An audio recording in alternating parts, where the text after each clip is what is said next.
ഇന്ത്യയുടെ national animal Bengal tiger ആണ് എന്ന് നിങ്ങൾക്കെല്ലാവർക്കും അറിയാമായിരിക്കും. പക്ഷേ 1972 വരെ ഏഷ്യാറ്റിക് ലയൺ ആയിരുന്നു ഇന്ത്യയുടെ നാഷണൽ ആനിമൽ എന്ന് നിങ്ങൾക്ക് എത്ര പേർക്കറിയാം? ഒരു കാലത്ത് ലോകത്തിൽ ഇന്ത്യ മുതൽ തുർക്കി വരെ വ്യാപിച്ചു കിടന്ന ഏഷ്യാറ്റിക് ലയൺ ഹാബിറ്ററ്റ് ചുരുങ്ങി ഇന്ന് ഇന്ത്യയിലെ ഒരേ ഒരു സംസ്ഥാനത്ത് അഥവാ ഗുജറാത്തിലെ ഗിർ വൈൽഡ് ലൈഫ് സാങ്ച്വറിയിൽ മാത്രമാണ് കാണപ്പെടുന്നത്. ഇതുതന്നെയാണ് നാഷണൽ ആനിമൽ എന്ന പദവി ലയണിന് നഷ്ടപ്പെടാനും കാരണം. ലയൺ വെറും ഒരു സംസ്ഥാനത്ത് കാണപ്പെടുമ്പോൾ ഇന്ത്യയുടെ 16 സംസ്ഥാനങ്ങളിലായിട്ടാണ് ടൈഗർ കാണപ്പെടുന്നത്. പക്ഷേ ഇങ്ങനെ ഒരു പ്രദേശത്ത് മാത്രം ഒതുങ്ങിപ്പോകുന്നത് കൊണ്ടുണ്ടാവുന്ന പ്രശ്നം വല്ല അസുഖങ്ങളോ ഡിസീസുകൾ, ഡിസാസ്റ്ററുകൾ, പ്രകൃതി ദുരന്തങ്ങൾ, ഇൻബ്രീഡിംഗ് ഡിപ്രഷൻ എന്നീ പ്രശ്നങ്ങൾ സംഭവിക്കാനും സിംഹങ്ങൾ കൂട്ടത്തോടെ ചത്തൊടുങ്ങുകയും വംശനാശം സംഭവിക്കാനുള്ള സാധ്യത വളരെ കൂടുതലാണ് എന്നുള്ളതാണ്. അതുകൊണ്ടാണ് 2013 സുപ്രീം കോടതി മധ്യപ്രദേശിലെ കൂനോ നാഷണൽ പാർക്കിലേക്ക് കൂടെ കുറച്ച് സിംഹങ്ങളെ മാറ്റിപ്പാർപ്പിക്കാൻ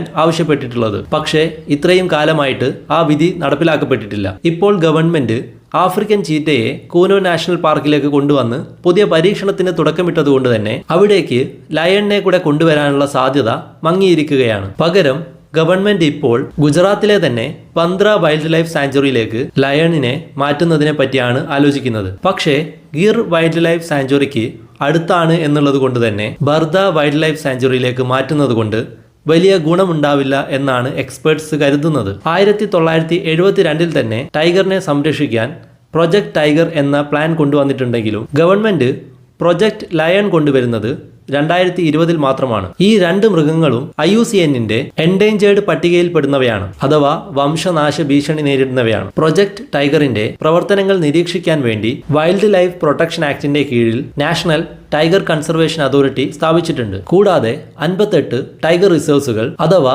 സംരക്ഷിത വനങ്ങളുമുണ്ട്. പുതിയ സെൻസസ് പ്രകാരം ഇന്ത്യയിൽ 3682 ടൈഗേഴ്സ് ഉണ്ടെങ്കിൽ 891 ലയൺസ് മാത്രമാണുള്ളത്. പ്രൊജക്ട് ടൈഗറിന്റെ മാതൃകയിൽ ലയൺസിന് കൂടുതൽ സംരക്ഷണം ലഭിക്കുന്ന നിയമങ്ങളും സംവിധാനങ്ങളും കൊണ്ടുവരികയും സുപ്രീം കോർട്ട് നിർദ്ദേശിച്ചതുപോലെ ഇന്ത്യയുടെ മറ്റു പ്രദേശങ്ങളിലേക്കും ലയണിനെ വ്യാപിപ്പിക്കുക എന്നുള്ളതുമാണ് ഗവൺമെന്റ് ചെയ്യേണ്ടത്. നിങ്ങളിൽ ചിലരെങ്കിലും കരുതുന്നുണ്ടാവും, ഇങ്ങനെ എണ്ണം കൂട്ടുമ്പോൾ അവർ നാട്ടിലേക്കിറങ്ങി മനുഷ്യരെ ആക്രമിക്കാനുള്ള സാധ്യത കൂടുകയല്ലേ ചെയ്യുക, പിന്നെ എന്തിനാണ് ഇത്രയും കോടികൾ മുടക്കി ഇവയെ സംരക്ഷിക്കുന്നത്? പക്ഷേ ഓരോ വന്യജീവിയും നശിക്കുമ്പോൾ അത് കാടിന്റെ ആവാസ വ്യവസ്ഥയെ മൊത്തത്തിൽ ബാധിക്കും. മനുഷ്യന്റെ നിലനിൽപ്പിന് കാട് എത്രത്തോളം പ്രധാനമാണ് എന്ന് ഞാൻ പറയാതെ തന്നെ നിങ്ങൾക്കറിയാം. അങ്ങനെ വന്യജീവികൾ നശിച്ചാൽ കാട് നശിക്കും, കാട് നശിച്ചാൽ നാട് നശിക്കും. അതുകൊണ്ട് തന്നെ ഇത്തരം പദ്ധതികളിലൂടെ വന്യജീവികളുടെ നിലനിൽപ്പ് മാത്രമല്ല മനുഷ്യന്റെയും കൂടെ നിലനിൽപ്പാണ് ലക്ഷ്യം വെക്കുന്നത്.